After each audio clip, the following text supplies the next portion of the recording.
A new year begins, but the question remains, how will we live it?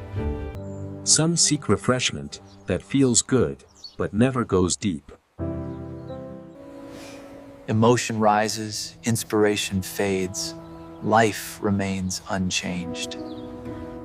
Enough to feel better for a moment, but not enough to be changed. Jesus never called us to comfort.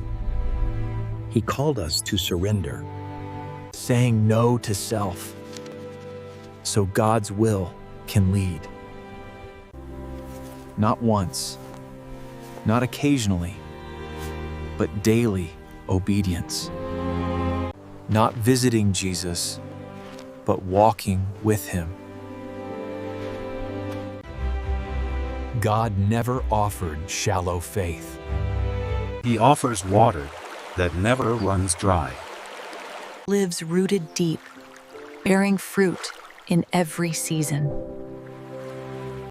God is not calling us to momentary refreshment, but to lasting transformation.